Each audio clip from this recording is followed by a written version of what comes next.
Yeah. Hey, Colin. Just with Will, where is his command of the offense relative to what you would typically expect out of a true freshman that didn't have spring practice at this point in his career? Well, I think he's done a tremendous job, and I think it's for the phase that he's in extremely well along. I mean, he's managed the huddle and managed a lot of the things we're doing extremely smoothly and in a very mature manner, and has made plays and it's a hard situation for him too, just without having spring practice and with a limited number of snaps, but you know what, he's competing his butt off and he's preparing his butt off. So, we're just working to improve every day. Did you feel like Skylar was really playing the best football of his career, and just how tough of an adjustment is that to make as a staff for you guys on the fly? I know Skylar had gotten better. I mean, he had really done some nice things and made some, improvements, over the first few weeks. I think his pocket presence, this year compared to last year, and even as the season has gone on this year, was really improving and making some throws and, down the field under duress, being able to be accurate and bring that post across the field a little bit more and just doing some great things. And it was obviously a heartbreaking deal. They're different players. It's not fair to put either one in the other shoes, but the offense is still going to be the one and the thing that, if everyone does their job, produces the ability to spread the football around and get a lot of people's hands on it and try to create some space and make things happen. And I think the offense will do that with both, or has done that with both those guys. Thanks, Colin. No problem. Ellis? Hey, Colin, what have your conversations been like with Skylar since he got injured? Oh, just making sure he's doing okay and obviously on the road to recovery, really. I mean, it's I can't even put into words just how much your heart breaks for what he's gone through and just the injury and I pray for him every day and talk to him pretty much every day and my heart's with him and all of our hearts are with him. So I guess at some point he'll have to decide whether he wants to come back or move on. If he decides he wants to go the unusual route of 6 years here, is that something you'd welcome? Right now, I mean, it's about him getting healthy and us finishing this season strong. And, we'll cross that bridge when we get there. It's a little ways down the road. So fair enough. Switching gears to Howard, how much of the offense can he handle right now? I know he's just a freshman, but how much of the playbook has he absorbed at this point?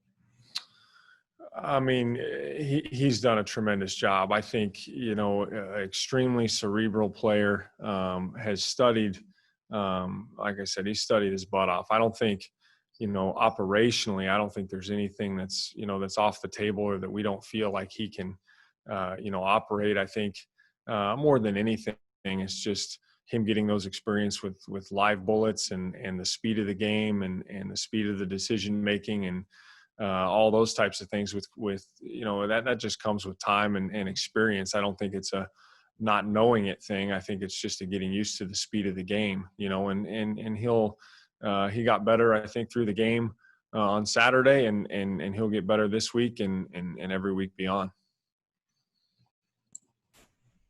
Derek? Hey, Coach. Some of Howard's balls have come out a little funny, maybe a little wobbly. Is that more about him just needing to kind of trust what he sees and catch up to the speed of the game?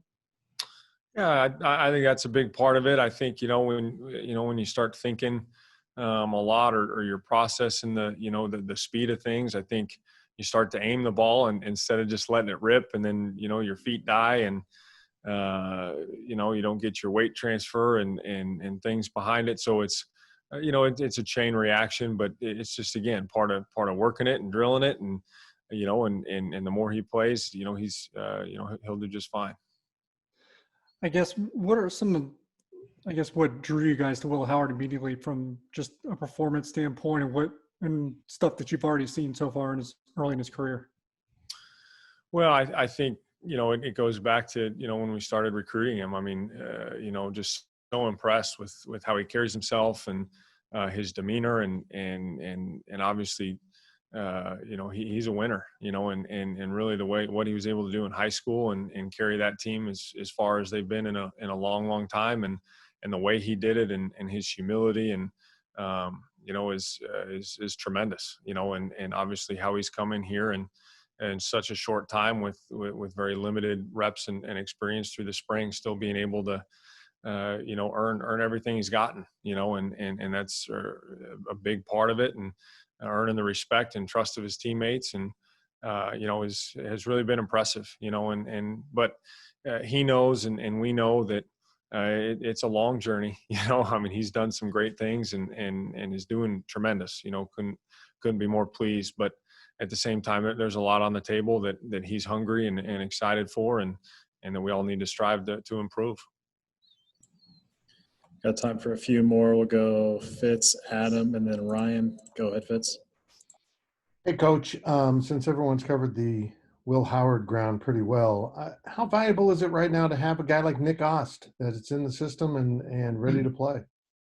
Invaluable, and it's Nick does a tremendous job. I mean, there's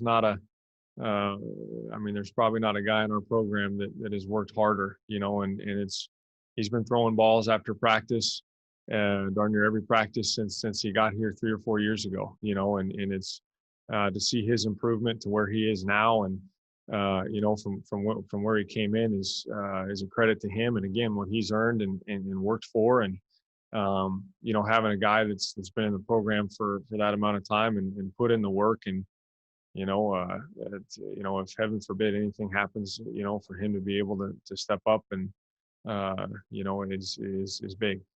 And how's he handled the fact that he was the backup last year and suddenly this year he's been the 3, now he's back to the backup, but that can't be easy for an upperclassman.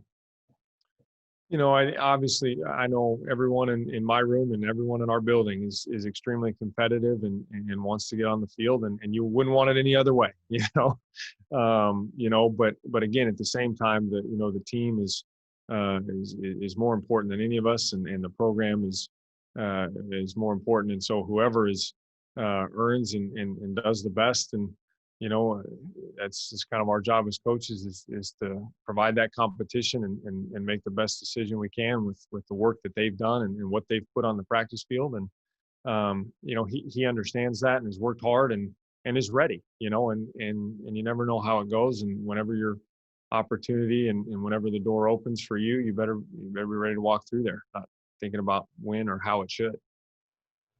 Thanks, Coach. Adam.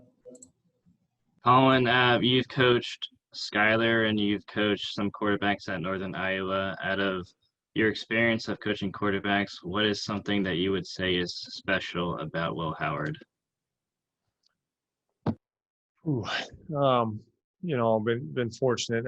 Every player, that you coach is a little bit different and unique in their own right. I think Will's maturity is at such a young age, and his just calm poise is very impressive, and to go in there and in the last 2 ball games and some of the situations that he's been in, he hasn't wavered and he's been calm and he's been poised, and it's been impressive.